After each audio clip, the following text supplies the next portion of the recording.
नमः शिवाय। हर हर महादेव। भक्तजनों, आप सभी शिव भक्तों को महाशिवरात्रि की बहुत सारी बधाइयाँ। हिंदू धर्म में महाशिवरात्रि का पर्व विशेष महत्व रखता है।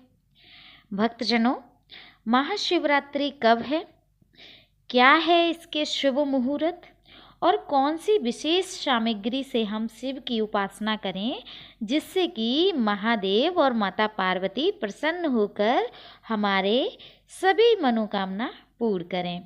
तो चलिए जान लेते हैं। हिंदू धर्म में महाशिवरात्रि का पर्व विशेष महत्व रखता है। यह दिन भगवान शिव की उपासना और पूजा का दिन होता है, जो भक्तों द्वारा बड़े श्रद्धा और आस्था के साथ मनाया जाता है।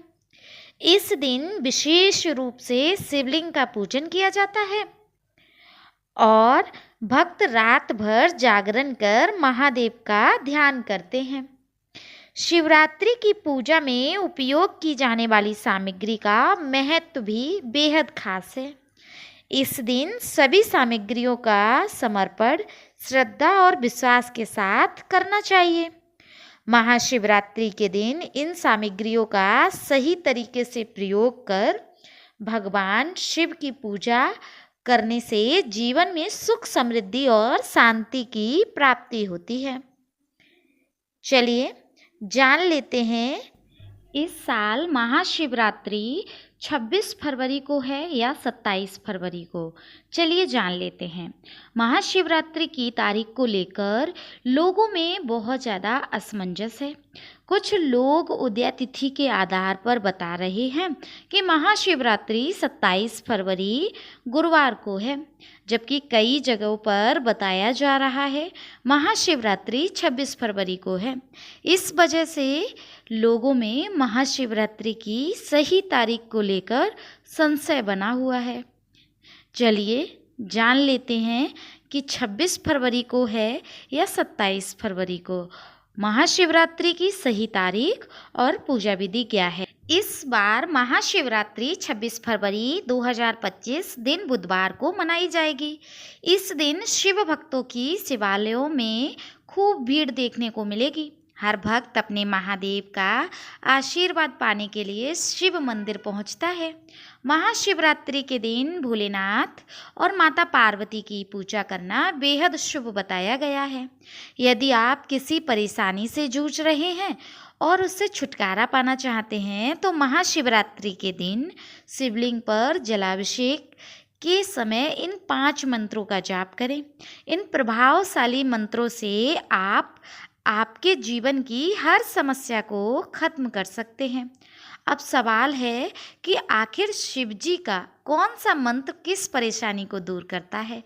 इन बीज मंत्रों के बारे में चलिए जानेंगे। इससे पहले हम जानेंगे महाशिवरात्रि की पूजा विधि। भक्तजनों, शिवरात्रि व्रत में अन्न नहीं खाया जाता। जानिए कैसे व्रत करें।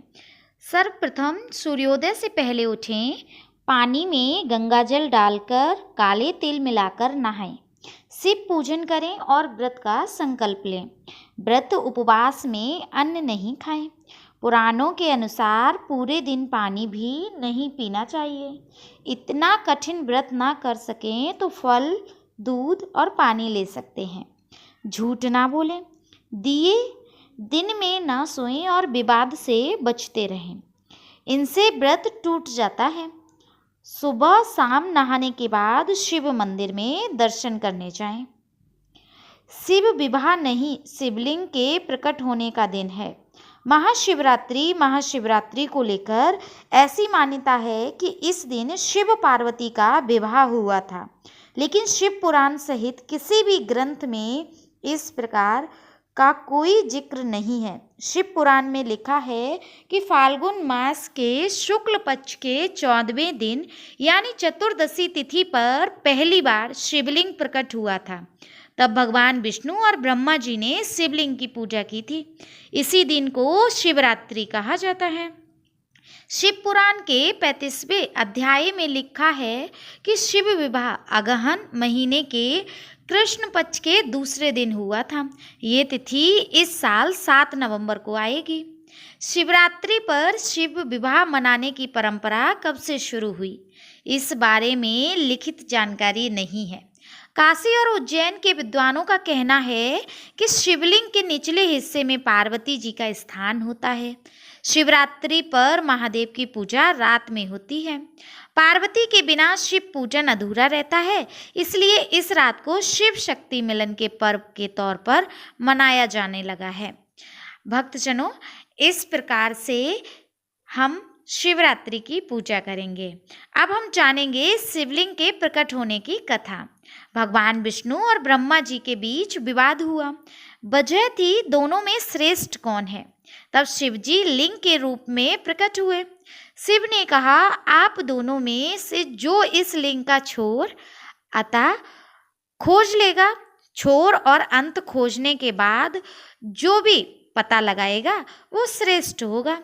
एक छोर की तरफ ब्रह्मा और दूसरी तरफ विष्णु चल दिए।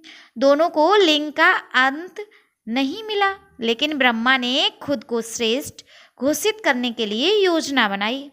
ब्रह्मा ने केतकी का पौधा लिया और उनसे कहा, तुम शिव विष्णु के सामने बोल देना कि ब्रह्मा ने लिंग का अंत खोज लिया है। ब्रह्मा ने कहा, मैंने इस लिंग का अंत खोजा है। ये बात आप केतकी के पौधे से पूछ सकते हैं। पौधे ने भी शिव जी और विष्णु जी के सामने झूठ बोल दिया। ब्रह्मा का झूठ सुनते ही शिव गुस्सा हुए। उन्होंने कहा, आपने झूठ कहा है, इसलिए आपकी कहीं पूजा नहीं होगी। केतकी ने झूठ का साथ दिया, इसलिए इसके फूल मुझे पूजा में स्वीकार नहीं होंगे। तब विष्णु जी सर्वश्रेष्ठ घोषित हुए। भक्तजनों, महामृत्युंजय मंत्र के बिना अधूरा है शिव पूजन। ओम त्र्यंबकं यजामहे सुगंधिं पुष्टिवर्धनम् उर्वारुकमिव बंधना मृत्युर्मुक्षीमामृता। यह मंत्र का अर्थ है भगवान शिव त्रिनेत्रधारी हैं।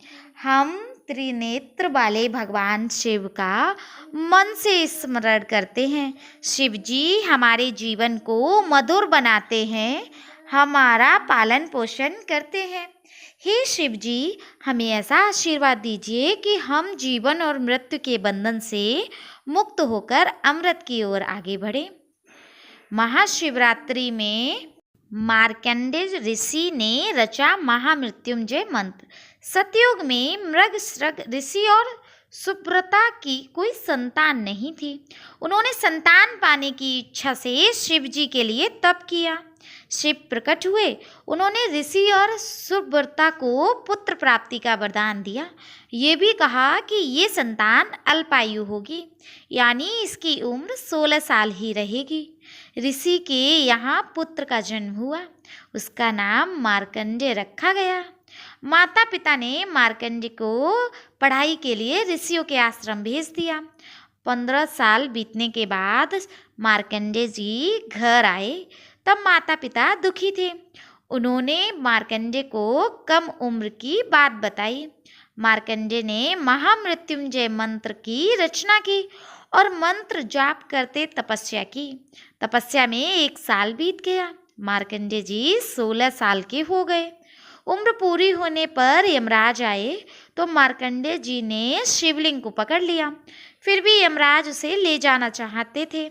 तभी शिव प्रकट हुए। शिव ने तपस्या से खुश होकर मार्कंडेय को अमरता का वरदान दिया। इस तरह महामृत्युंजय मंत्र के जाप से मार्कंडेय अमर हो गए।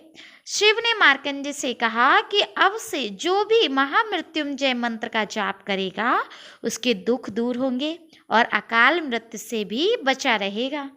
इस प्रकार से आप सभी भक्त महामृत्युंजय का मंत्र का जाप कर सकते हैं। शिव पूजा अर्चना करके, शिव अभिषेक, जलाभिषेक करके, पंचामृत अभिषेक करके शिव की पूजा अर्चना कर सकते हैं।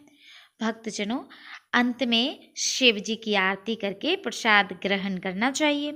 प्रेम से बोलेंगे, भगवान देवों के देव महादेव की जय, माता पार्वती मैया की जय। ओम नमः शिवाय। हर हर महादेव।